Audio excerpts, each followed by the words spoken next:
বিশ্ব সংবাদে আপনাকে স্বাগত। শুরুতেই জানাবো হাতে পাওয়া সর্বশেষ আন্তর্জাতিক সংবাদের শিরোনাম, পরে বিস্তারিত। জানিয়ে দেব এই মুহূর্তে হাতে পাওয়া সর্বশেষ গুরুত্বপূর্ণ আন্তর্জাতিক সংবাদ। শুরুতেই থাকছে ইসলামের তৃতীয় পবিত্রতম স্থান আল আকসা মসজিদে তাণ্ডব চালিয়েছে ইসরায়েলিরা। মঙ্গলবার মসজিদে কয়েক ডজন ইসরায়েলি ঢুকে পড়ে। এ সময় সেখানে এক ইসরায়েলিকে পতাকা প্রদর্শন করতে দেখা যায়। এবারে জানাবো পাকিস্তান নিয়ন্ত্রিত কাশ্মীরে সোমবার বিক্ষোভকারীদের সাথে আধা সামরিক বাহিনীর সংঘর্ষে ৩ জন নিহত হয়েছেন। জানাবো গাজায় পারমাণবিক বোমা ফেলার আহ্বান মার্কিন সিনেটরের। এদিকে মহামারীর দ্বারপ্রান্তে গাজায় ৭ মাসেরও বেশি সময় ধরে হামলা চালিয়ে আসছে ইসরায়েল। দেশটির হামলার ফলে গাজায় ভয়াবহ খাদ্য সংকট দেখা দিয়েছে। এছাড়া উপত্যকা জুড়ে দেখা দিয়েছে বিভিন্ন রোগের প্রাদুর্ভাব। এমন পরিস্থিতিতে বৈশ্বিক দাতব্য সংস্থা অক্সফাম জানিয়েছে মহামারীর দ্বারপ্রান্তে রয়েছে গাজা। জানিয়ে দেব মুসলিম লীগের সভাপতি পদ ছাড়লেন শাহবাজ শরীফ। পাকিস্তান মুসলিম লীগ নওয়াজের সভাপতির পদ ছেড়েছেন পাকিস্তানের প্রধানমন্ত্রী শাহবাজ শরীফ। গতকাল সোমবার তিনি এই পদ থেকে পদত্যাগ করেছেন, খবর জিও নিউজের। এবং সর্বশেষ জানাবো ইরানের সঙ্গে ভারতের চুক্তি, নিষেধাজ্ঞার হুঁশিয়ারি যুক্তরাষ্ট্রের। এতক্ষণ শিরোনাম শুনছিলেন, এবার বিস্তারিত। প্রিয় দর্শক, আপনি যদি এই চ্যানেলে নতুন হয়ে থাকেন, ভিডিওটি দেখতে দেখতে চ্যানেলটি সাবস্ক্রাইব করে আমাদের সঙ্গেই থাকুন। আর এই ভিডিও সম্পর্কে আপনি আপনার মূল্যবান মতামতটি কমেন্ট বক্সে জানিয়ে দিন। আর হ্যাঁ প্রিয় দর্শক, জানিয়ে দিন ভিডিওটি কোথা থেকে দেখছেন। আল আকসায় তাণ্ডব চালিয়ে ইসরায়েলি পতাকা প্রদর্শন। ইসলামের তৃতীয় পবিত্রতম স্থান আল আকসা মসজিদে তাণ্ডব চালিয়েছে ইহুদিবাদী ইসরায়েলিরা। শুক্রবার মসজিদে কয়েক ডজন ইসরায়েলি ঢুকে পড়ে। এ সময় সেখানে এক ব্যক্তি ইসরায়েলি পতাকা প্রদর্শন করে। কাতার ভিত্তিক সংবাদ মাধ্যম আল জাজিরা এক প্রতিবেদনে এসব তথ্য জানিয়েছে। প্রতিবেদনে বলা হয়েছে, কয়েক ডজন ইসরায়েলি নাগরিক আল আকসা প্রাঙ্গণে ঢুকে তাণ্ডব চালিয়েছে। এ সময় সেখানে এক উগ্রবাদী ইসরায়েলি পতাকা প্রদর্শন করেছে। সামাজিক যোগাযোগ মাধ্যমে প্রকাশিত এক ভিডিওতে দেখা যায় আল আকসা প্রাঙ্গণে এক ইহুদি ব্যক্তি ইসরায়েলের পতাকা বের করে মেলে ধরলে সেখানে ইসরায়েলি পুলিশের কয়েকজন সদস্য তার সঙ্গে শান্তভাবে কথা বলতে থাকে।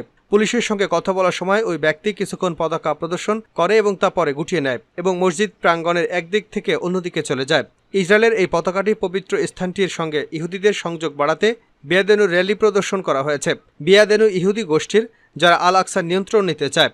ইসরায়েলি পতাকা উত্তোলনের জন্য তারা 14 মে এই র্যালির আয়োজন করে। অন্যদিকে ফিলিস্তিনিরা এ দিবসকে নাকাবা বা মহাবিপর্যয়ের দিন হিসেবে স্মরণ করে থাকেন। এদিনের ঘটনার মধ্য দিয়ে ইসরায়েলের সৃষ্টির প্রেক্ষাপট তৈরি হয়েছিল। উল্লেখ্য, আল আকসা কম্পাউন্ডে ইসরায়েলিদের তাণ্ডব নিয়মিত ঘটনা। যদিও ইহুদি ধর্মের নিয়ম অনুযায়ী পবিত্রতার ধারণার কারণে আল আকসা প্রাঙ্গণে ইহুদিদের প্রবেশ নিষিদ্ধ। অন্যদিকে গত 7 অক্টোবর থেকে ফিলিস্তিনের মুসলিমদের জুমার নামাজে বাধা দিয়ে আসছে ইসরায়েলি কর্তৃপক্ষ। তবে তাদের বাধার কারণে অনেকেই পুরাতন এ নগরীর সড়কে নামাজ আদায় করে থাকেন। ইসরায়েলি বাহিনীর তাণ্ডব নতুন কিছু নয়। এর আগেও বিভিন্ন সময় ইসরায়েলিরা মসজিদে নামাজরত অবস্থায় মুসল্লিদের উপর হামলা চালিয়েছিল। কাশ্মীরের সংঘর্ষে নিহত 3। পাকিস্তান নিয়ন্ত্রিত কাশ্মীরে সোমবার বিক্ষোভকারীদের সাথে আধা সামরিক বাহিনীর সংঘর্ষে 3 জন নিহত হয়েছেন। নিত্য প্রয়োজনীয় পণ্যের দাম বৃদ্ধির প্রতিবাদে তারা চতুর্থ দিনের মতো বিক্ষোভ প্রদর্শন করছিল। সরকারি এক কর্মকর্তা একথা জানিয়েছেন। জানা গেছে, গত শুক্রবার থেকে হাজার হাজার মানুষ সেখানে বিক্ষোভ করে আসছে। এ অঞ্চলের জন্য আর্থিক সহায়তা সরকারের বিভিন্ন প্রস্তাবের সত্ত্বেও সোমবার 10,000-এরও বেশি মানুষ বিক্ষোভ সমাবেশে অংশগ্রহণ করেন। সরকার বিক্ষোভকারীদের ছত্রভঙ্গ করতে ওই এলাকায় রেঞ্জার নামের পরিচিত আধা সামরিক বাহিনী পাঠায় এবং উদ্বুদ্ধ পরিস্থিতির কারণে সেখানে ইন্টারনেট সেবা একেবারেই বন্ধ করে দেওয়া হয়। কাশ্মীরের রাজধানী মুজাফফরবাদে জেলা প্রশাসক এবং সরকারি কর্মকর্তা নাদিম জানজোয়া বলেন, সেখানে সংঘর্ষে 3 জন বিক্ষোভকারী নিহত হয়েছে। তারা সকলে গুলিবিদ্ধ হয়ে প্রাণ হারিয়েছে। সংঘর্ষের ঘটনায় এখন পর্যন্ত 8 জন আহত হওয়ার খবর পাওয়া গেছে। এর আগে নাম প্রকাশে অনিচ্ছুক নগরীর সম্মিলিত সামরিক হাসপাতালের এক চিকিৎসক গুলিবিদ্ধ হয়ে ওই ব্যক্তি মারা যাওয়ার খবর এপিকে জানিয়েছিলেন। গাজায় পারমাণবিক বোমা ফেলার আহ্বান মার্কিন সিনেটরের।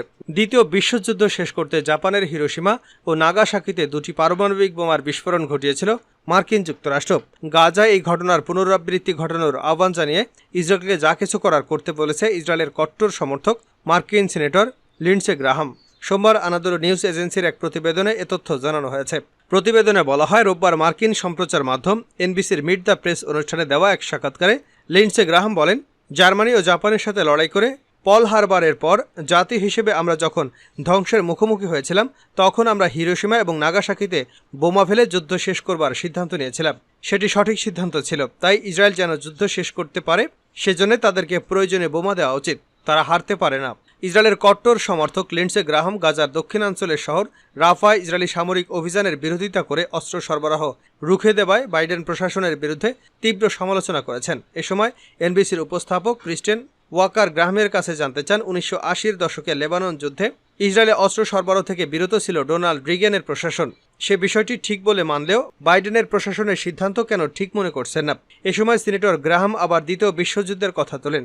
তিনি পাল্টা প্রশ্ন রেখে বলেন, কেন আমেরিকার পক্ষে তাদের অস্তিত্বের জন্য হুমকি হয়ে ওঠা যুদ্ধের অবসান ঘটাতে হিরোশিমা এবং নাগাসাকিতে দুটি পারমাণবিক বোমা ফেলা কেন এটা আমাদের জন্য সঠিক ছিল, কারণ আমরা ভেবেছিলাম এটা ঠিক আছে। এ সময় লিন্ডসে গ্রাহাম ইসরায়েলের প্রতি আহ্বান জানিয়ে বলে, সুতরাং ইসরায়েল ইহুদি রাষ্ট্র হিসেবে টিকে থাকার জন্য যা কিছু করতে হয় তা তোমরা করো, তোমাকে করতে হবে। মহামারীর দ্বারপ্রান্তে গাজায় 7 মাসের বেশি সময় ধরে হামলা চালিয়ে আসছে ইসরায়েল। দেশটির হামলার ফলে গাজায় ভয়াবহ খাদ্য সংকট দেখা দিয়েছে। এছাড়া উপত্যকা জুড়ে দেখা দিয়েছে বিভিন্ন রোগের প্রাদুর্ভাব। এমন পরিস্থিতিতে বৈশ্বিক দাতব্য সংস্থা অক্সফাম জানিয়েছে মহামারীর দ্বারপ্রান্তে গাজা। সোমবার আনাদোলুর এজেন্সির এক প্রতিবেদনে এ তথ্য জানানো হয়েছে। অক্সফাম জানিয়েছে রাফাতে ইসরায়েলের স্থল অভিযান পরিস্থিতিকে আরও খারাপ করে তুলেছে।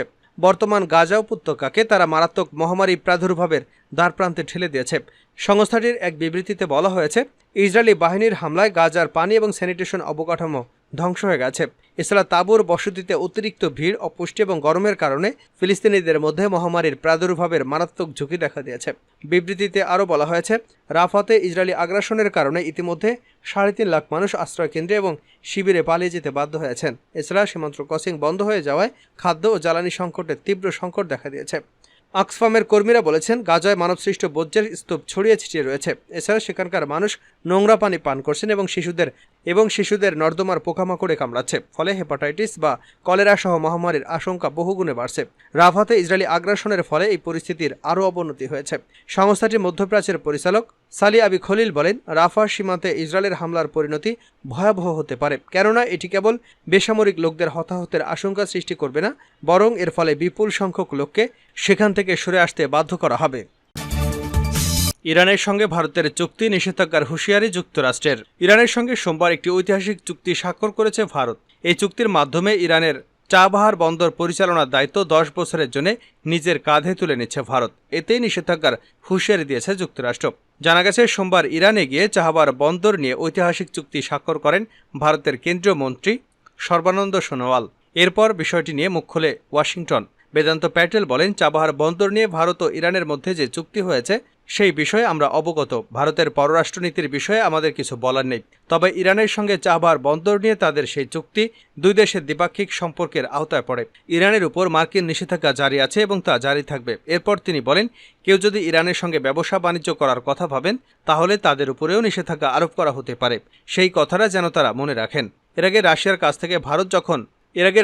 থেকে ভারত যখন S-400 মিসাইল সিস্টেম কিনেছিল, তখনও দিল্লিকে নিষেধাজ্ঞার হুঁশিয়ারি দিয়েছিল যুক্তরাষ্ট্র। তবে ভারত নিজের অবস্থানে অনড় ছিল। প্রসঙ্গত, ভারতকে চতুর্দিক থেকে ঘিরে ফেলে বাণিজ্যিক করিডোর তৈরির পরিকল্পনা নিয়েছিল চীন। শি জিনপিংয়ের সেই স্বপ্নের বেল্ট রোড ইনিশিয়েটিভ এরই অংশ হিসেবে চীন পাকিস্তান অর্থনৈতিক করিডোর। সেই করিডোরের অন্যতম গুরুত্বপূর্ণ প্রকল্প হল বেলুচিস্তান প্রদেশের অবস্থিত গোয়াদার বন্দর। তবে এবার সেই গোয়াদার বন্দর যাতে ভারতের গলার কাটা না হয়, সেজন্য ইরানের সঙ্গে চাবাহার বন্দর নিয়ে 10 বছরের চুক্তি করল ভারত।